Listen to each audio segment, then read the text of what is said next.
Good afternoon. आज हम लोग राज्यपाल के पद पर चर्चा करते हैं। ये करंट अफेयर एनालिसिस का क्लासेस है। अभी कुछ दिन पहले वेस्ट बंगाल के गवर्नर के ऊपर सेक्सुअल हरासमेंट का केस जो है किसी ने चार्ज फाइल किया था। ऐसे तो राज्यपाल के ऊपर आप डायरेक्ट नहीं कर सकते हैं, इसके लिए पहले आपको सुप्रीम कोर्ट से परमिशन लेना पड़ेगा।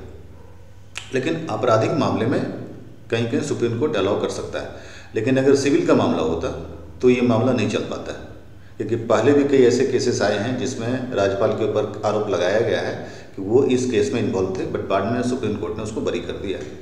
क्योंकि आर्टिकल 361 के अंतर्गत जो है राज्य के राज्यपाल और राष्ट्रपति को जो है कुछ विशेष संरक्षण प्रदान है। तो यही संरक्षण के ऊपर इस वीडियो पे डिस्कशन करना है, क्योंकि इसमें कुछ क्वेश्चन जो भी आएगा मैं उसी पर्पज़ पे ये वीडियो बनाया भी हूँ। ठीक है, तो पहले ये देखते हैं कि राज्यपाल का जो है क्या क्या सुविधाएं। सबसे पहले देखते हैं राज्यपाल पद के लिए सिफारिश क्या क्या था। सबसे पहले देखिए, एक था सरकारिया कमीशन, ये बहुत इंपॉर्टेंट था। 1988 में ये कमीशन बना था। ठीक है, और कमीशन की कुछ रिपोर्ट थे। उसी रिपोर्ट में यहाँ पे राज्यपाल को सार्वजनिक जीवन के किसी भी क्षेत्र में प्रतिष्ठित व्यक्ति का होना चाहिए, ये पहला था। सार्वजनिक जीवन में प्रतिष्ठित व्यक्ति का होना, तभी वो राज्यपाल बन सकता है। दूसरा एक शर्त था उसमें कि दुर्लभ और बाध्यकारी परिस्थिति को छोड़कर राज्यपाल को उसका कार्यकाल से पहले नहीं हटाया जा सकता है। यानी 5 साल का जो टर्म्स पीरियड है उसी टर्म्स पीरियड में उनको हटाया जाए। मतलब कि केंद्र सरकार अगर बदल जाए, सत्ता परिवर्तन अगर हो जाए, तो उस स्थिति में ऐसा नहीं किया जाना चाहिए। ठीक। दूसरा, राज्यपाल को केंद्र और राज्य के बीच एक सेतु के रूप में काम करना चाहिए, न कि किसी केंद्र के एजेंट के रूप में। किसी भी, चाहे वो बीजेपी वाला हो चाहे वो कांग्रेस वाला हो, बट राज्यपाल के लिए शर्त ये लगाया गया था कि वो एक इंटरलिंक के रूप में काम करे सेंटर और स्टेट के बीच में। ये इसकी मेन शर्त है। ठीक है, राज्यपाल को अपनी विवेकाधीन शक्तियों का प्रयोग संयमित और विवेकपूर्ण तरीके से करना चाहिए, मतलब किसी का दबाव में आके नहीं करना चाहिए। ये था सरकारिया कमीशन का रिपोर्ट। उसके बाद 2002 में बना वेंकटचलैया कमीशन। ठीक है, ये सभी सुप्रीम कोर्ट के पूर्व न्यायाधीश रह चुके हैं।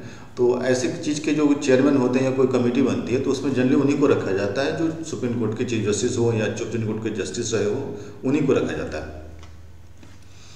इन्होंने क्या सिफारिश किया था कि राज्यपाल की नियुक्ति एक समिति द्वारा की जानी चाहिए, जिसमें प्रधानमंत्री, गृह मंत्री, लोकसभा अध्यक्ष और राज्य के मुख्यमंत्री शामिल। इनका भी होना जरूरी है राज्य के राज्यपाल का, कि जो राज्य के राज्यपाल आने वाले हैं उस राज्य के मुख्यमंत्री को पता होना चाहिए कि मुख्यमंत्री के साथ जिसके साथ हमको काम करना है वो कैसा होना चाहिए। क्योंकि ट्विनिंग सेम रहने से काम अच्छा से होता है, और ट्विनिंग अगर सेम नहीं होता है तो काम नहीं होता है। ठीक है, ये भी इन्होंने रखा था कि राज्यपाल को 5 वर्ष से कार्यकाल के देना चाहिए, मतलब उसके पहले नहीं हटाना चाहिए।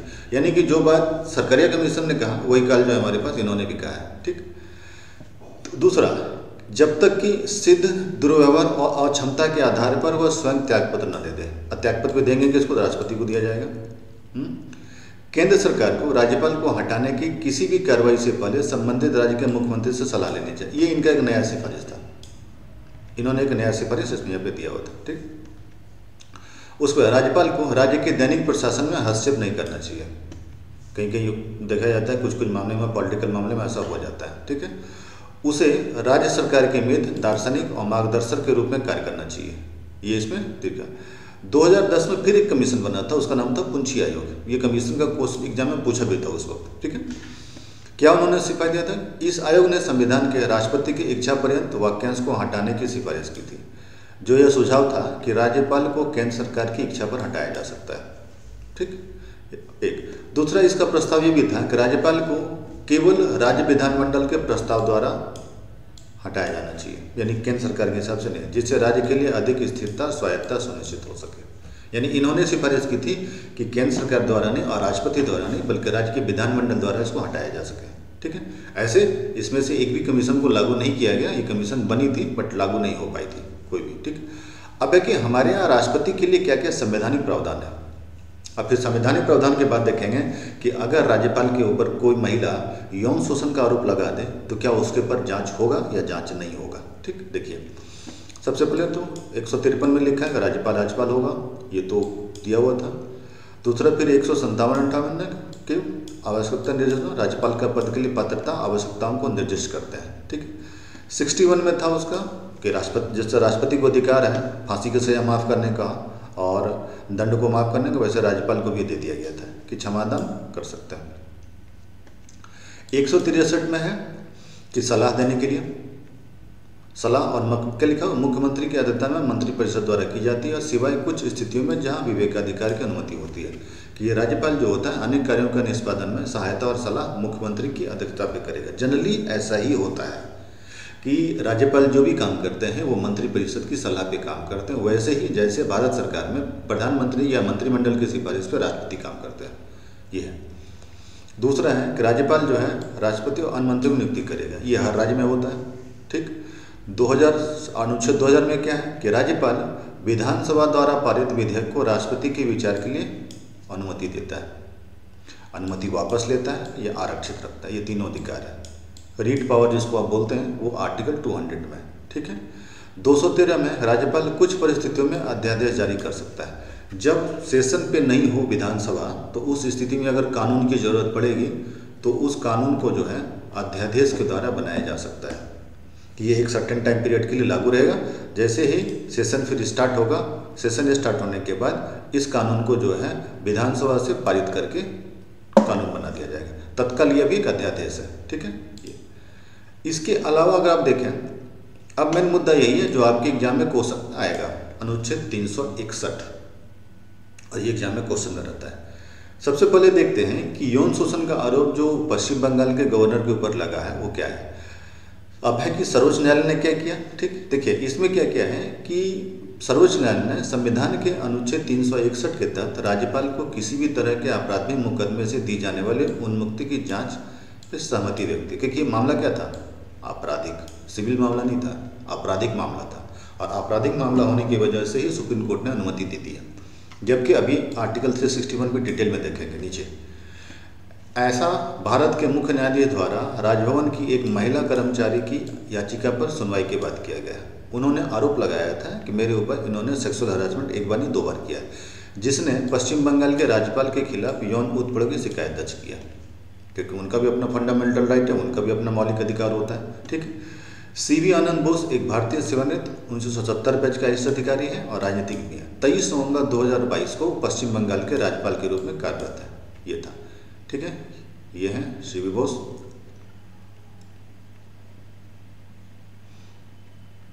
आप देखते हैं कि राज्यपाल और राष्ट्रपति को इसमें क्या क्या अधिकार प्राप्त है आर्टिकल 361 के अंतर्गत। देखिए, राज्यपाल, राष्ट्रपति और राज्य प्रमुख को संरक्षण प्रदान किया गया। राज्य प्रमुख मतलब कहीं के लेफ्टिनेंट गवर्नर भी होता है, तो उसकी भी बातें हो रही है यहाँ पे। राष्ट्रपति को किसी भी न्यायालय के प्रति उत्तरदायी होने के विरुद्ध प्राप्त परिरक्षा किसी भी व्यक्ति को भारत सरकार के विरुद्ध मुकदमा दायर करने से नहीं रोक सकती है, यानी राष्ट्रपति के खिलाफ कोई केस नहीं हो सकता है।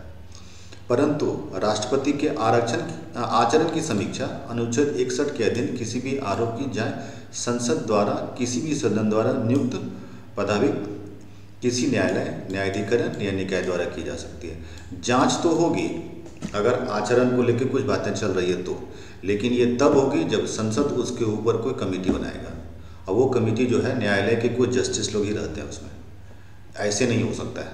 ठीक है। तीसरे तक राष्ट्रपति या किसी राज्यपाल के विरुद्ध उसकी पदावधि के दौरान किसी भी न्यायालय में कोई आपराधिक कार्रवाई संस्थगित नहीं की जाएगी, अन्य जारी रखी जाएगी। ये भी मेंशन इसमें किया होगा। कोई भी कार्रवाई अगर चल रही है और उसके बाद अगर वो राष्ट्रपति बन जाता है तो वो कार्रवाई स्थगित हो जाती है। अब है कि आर्टिकल 361 में क्या है, और यही आपके एग्जाम में क्वेश्चन में भी बनेगा। ठीक है। अब देखिए, ऐसी बात नहीं है कि राज्यपाल के ऊपर जो आपराधिक मुकदमा चल रहा है पहली बार चल रहा है, जांच तो होगी। इसके पहले भी कई बार ऐसे मामले हैं जिसमें राज्यपाल के ऊपर जो है कुछ आपराधिक मुकदमे चलाए गए हैं। उसमें से पहले देखते हैं कौन सा था। सबसे पहले था रामेश्वर प्रसाद बनाम भारत संघ का मामला 2006 का। दुर्भावनापूर्ण कार्यों के लिए न्यायिक जज की अनुमति दे दी गई थी। किसमें? 361 के अंतर्गत। मध्य प्रदेश का एक मामला आया था, उस वक्त राज्यपाल राम नरेश यादव, वो क्या हुआ था, व्यापम का घोटाला हुआ था। ये रिक्रूटमेंट को लेकर बहुत बड़ा घोटाला था। ठीक है। इसी घोटाले के जो है जो जांच में आया था यहाँ पे, अनुचित कानूनी उत्पीड़न को रोकने तथा पद की अखंडता को बनाए रखने के लिए उनका नाम जांच से हटा दिया गया था। ये सुप्रीम कोर्ट के परमिशन पे हुआ था, हटा दिया गया था नाम को, क्योंकि 361 में पूर्ण संरक्षण प्रदान है। तीसरा देखिएगा, एक मामला उत्तर प्रदेश का आया था, कल्याण सिंह का मामला। जिस वक्त राम मंदिर की बाबरी मस्जिद टूटा था उस वक्त कल्याण सिंह वहाँ के जो है गवर्नर थे, ठीक है। उस वक्त है तत्कालीन राजस्थान के राज्यपाल कल्याण सिंह का पद पर रहते हुए अनुच्छेद 361 के तहत उन्मुक्ति के हकदार थे। बाबरी मस्जिद विध्वंस के संबंधित मामलों के आलोक में राज्यपाल के कर्तव्य और गरिमा की रक्षा में प्रकाश डाला गया था, क्योंकि जिस वक्त बाबरी मस्जिद टूटा था उस वक्त ये वहाँ के जो मुख्यमंत्री थे तो उनका भी नाम उसमें शामिल कर दिया गया, ठीक। लेकिन ये क्या हुआ था कि बाद में ये राजस्थान के गवर्नर भी बने थे, तो जब ये राजस्थान के गवर्नर बने थे तो इनका नाम जो है वहाँ से हटा दिया गया था, क्योंकि आर्टिकल 361 में इनके ऊपर जो है वो संरक्षण है। चौथा एक मामला आया था तेलंगाना का। तेलंगाना में 2024 का ही मामला आया था, उसमें भी ऐसे ही था कि उनका नाम जो है हटा दिया गया था, ठीक।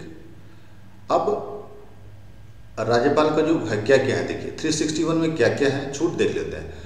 न्यायालय के प्रति गैर उत्तरदायी, जैसे हमारा आपके ऊपर कोई अगर कोर्ट में नोटिस आ जाता है तो हम कोर्ट में जाते हैं, प्रेजेंट होते हैं, प्रेजेंट होना हमारी जिम्मेदारी है। प्रेजेंट अगर नहीं होंगे तो आपके ऊपर कोर्ट कंटेम्प्ट ऑफ कोर्ट का जो है वो चार्ज लग जाएगा आपके ऊपर।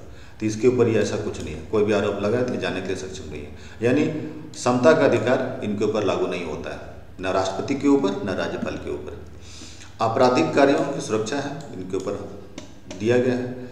राष्ट्रपति या किसी भी राज्य के खिलाफ उनके कार्यकाल के दौरान किसी भी न्यायालय में कोई भी आपराधिक कार्रवाई शुरू नहीं की जाएगी, जारी नहीं रखी जाएगी। इनको पूरा पूरा संरक्षण प्रदान है। जांच होगी अलग बात है, बट संरक्षण है, जैसे और की जांच होती वैसे नहीं होगी। कोई गिरफ्तारी नहीं, ये है आर्टिकल 361(3) के अंतर्गत कि राष्ट्रपति या राज्यपाल के खिलाफ उनके कार्यकाल के दौरान कोई गिरफ्तारी या कारावास की प्रक्रिया जारी नहीं की जा सकती है। चौथा है सिविल कार्रवाई से सुरक्षा, ये भी इसमें दे दिया गया है, ठीक है। क्या क्या है, 361 का 4 के तहत है लिखित नोटिस देने को 2 महीने बाद तक राष्ट्रपति या किसी भी राज्य के राज्यपाल के खिलाफ उनके कार्यकाल के दौरान किसी भी व्यक्तिगत कृत्य के लिए कोई सिविल मुकदमा दायर नहीं किया जाएगा, यानी जमीन जायदाद का मुकाबला जो होता है वो भी उस पर नहीं जा सकता है, ठीक है। तो ये उनको पूरा पूरा संरक्षण प्रदान है। ये अलग बात है कि दे दिया गया है आपराधिक मुकाबला में जांच तो होगी क्योंकि जांच करने का अधिकार है, ठीक है। अब है कि इससे रिलेटेड क्वेश्चन क्या क्या आएगा एग्जाम में। देखिए सबसे पहला एक क्वेश्चन देख लेते हैं, निम्नलिखित में से कौन सा किसी राज्य के राज्यपाल के लिए विवेकाधीन शक्तियाँ हैं। सबसे पहले देख लेते हैं, भारत के राष्ट्रपति को राष्ट्रपति शासन अधिरोपित करने के लिए रिपोर्ट भेजना, ये बिल्कुल भेजता है, ठीक है। एक दूसरा मंत्रियों की नियुक्ति करना, ये तो करते हैं,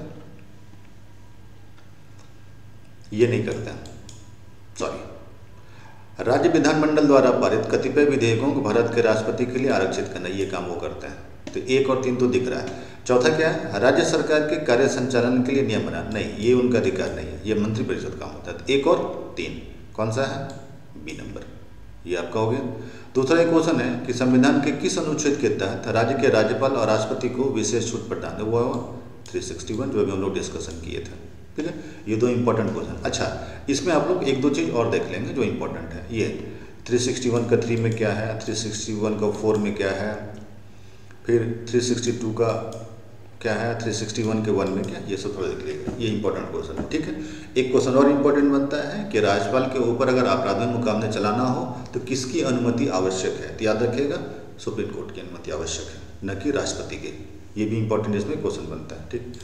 जनरली एसएससी में या सिविल सर्विसेज के जो क्वेश्चंस होते हैं ऑब्जेक्टिव में, उसमें यही सब क्वेश्चन इंपॉर्टेंट आ सकते हैं, ठीक है। तो ये था क्वेश्चन राज्यपाल को लेके। ऐसे ही नेक्स्ट किसी टॉपिक का कोई रिलेवेंट टॉपिक होगा तो उससे रिलेटेड वीडियो बना देंगे।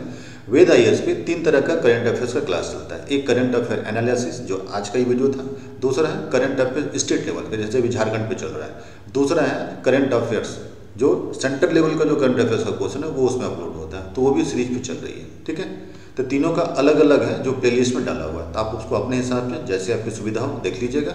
ओके, जय हिंद, गुड डे, जोहार।